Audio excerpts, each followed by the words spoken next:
दिल्ली भारत की राजधानी, भीड़, राजनीति, सपने और उन्हीं सपनों के बीच एक ऐसा घर जिसने पूरे देश को हिला दिया। 1 जुलाई 2018 की सुबह दिल्ली के बुराड़ी इलाके में रहने वाले लोगों की नींद तब टूटी जब पड़ोसियों ने एक घर से अजीब सन्नाटा महसूस किया।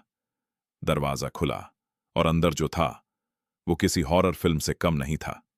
एक ही परिवार के 11 लोग एक साथ मृत, उनके हाथ बंधे हुए थे, आंखों पर पट्टियां और शरीर छत से लटक रहे थे। सिर्फ एक महिला, 77 साल की नारायणी देवी, कमरे में फर्श पर पड़ी थी। पूरा देश डर गया। क्या ये सामूहिक आत्महत्या थी, या किसी तांत्रिक अनुष्ठान का हिस्सा, या फिर एक ऐसा मर्डर जिसे आत्महत्या जैसा दिखाया गया? उस घर का नाम था भाटिया परिवार। दिल्ली में अच्छी पहचान रखने वाला, पढ़ा लिखा, सामान्य दिखने वाला परिवार। परिवार के मुखिया थे नारायणी देवी, उनके 2 बेटे भवनेश और ललित भाटिया, बहुएं, बच्चे, सब साथ रहते थे।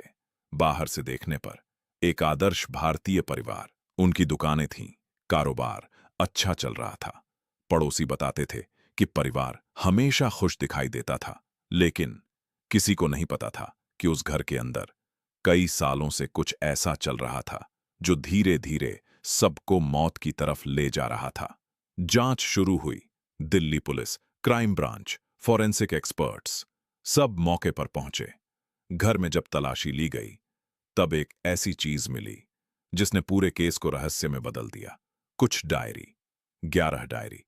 इन डायरी में पिछले कई सालों से लिखी जा रही थीं अजीब बातें, रोजमर्रा के नियम, पूजा के तरीके, आत्मा से संपर्क और मोक्ष पाने की प्रक्रिया। सबसे चौंकाने वाली बात यह थी कि डायरी में वही सब लिखा था जो मौत वाली रात घर में हुआ। आंखों पर पट्टी बांधना, हाथ बांधना, लकड़ी के स्टूल इस्तेमाल करना, सब कुछ जैसे किसी ने पहले से पूरा प्लान लिख दिया हो। पुलिस को शक हुआ कि परिवार किसी तांत्रिक के प्रभाव में था, लेकिन फिर सामने आया एक नाम, ललित भाटिया, परिवार का छोटा बेटा। बताया गया कि साल 2007 में उनके पिता की मौत हो गई थी। उसके बाद ललित बदलने लगे। कुछ समय तक उनकी आवाज भी चली गई थी। फिर अचानक उन्होंने दावा किया कि उनके अंदर उनके पिता की आत्मा आती है। धीरे धीरे पूरा परिवार उन पर विश्वास करने लगा। ललित जो कहते वही होता। डायरी में लिखी बातें भी कथित तौर पर पिता की आत्मा के निर्देश मानी जाती थीं। सबसे खतरनाक बात यह थी कि परिवार को यकीन हो चुका था कि अगर वे इन नियमों का पालन करेंगे तो उन्हें मोक्ष मिलेगा और वे बच जाएंगे। मौत वाली रात भी शायद उन्हें यही लगा था कि यह सिर्फ एक अनुष्ठान है और सुबह सब ठीक हो जाएगा, लेकिन ऐसा नहीं हुआ। फॉरेंसिक रिपोर्ट में किसी संघर्ष के निशान नहीं मिले। घर का सामान व्यवस्थित था, किसी जबरदस्ती के सबूत नहीं थे।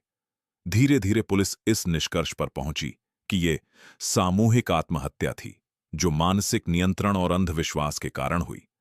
लेकिन सवाल आज भी खत्म नहीं हुए। अगर ये आत्महत्या थी तो 11 लोगों ने एक साथ कैसे मान लिया? क्या किसी ने विरोध नहीं किया होगा? क्या बच्चों को भी पूरी सच्चाई पता थी? कुछ मनोवैज्ञानिकों ने इसे शेयर्ड साइकोसिस, एक ऐसी मानसिक स्थिति जिसमें एक व्यक्ति का भ्रम पूरे समूह की सच्चाई बन जाता है, और उस घर में वो व्यक्ति शायद ललित थे। लेकिन इंटरनेट पर आज भी कई लोग मानते हैं कि यह केस सिर्फ आत्महत्या नहीं था। कुछ लोग इसे तांत्रिक क्रिया कहते हैं, कुछ इसे योजनाबद्ध हत्या मानते हैं, और कुछ कहते हैं उस घर में सच आज भी छुपा हुआ है। बुराड़ी का वो घर आज भी लोगों के लिए डर का दूसरा नाम है। लोग बताते हैं कि वहां अजीब सन्नाटा महसूस होता है। कुछ पड़ोसी आज भी उस रात को याद करके कांप जाते हैं। इस केस ने पूरे भारत को एक सवाल दिया, क्या अंधविश्वास इंसान को इतना कमजोर बना सकता है कि वो अपनी जान तक दे दे? या फिर सच वो नहीं जो हमें बताया गया? 11 लोगों की मौत का रहस्य आज भी पूरी तरह खत्म नहीं हुआ, क्योंकि जब भी बुराड़ी का नाम लिया जाता है एक सवाल अब भी हवा में गूंजता है, उस रात उस घर में आखिर हुआ क्या था?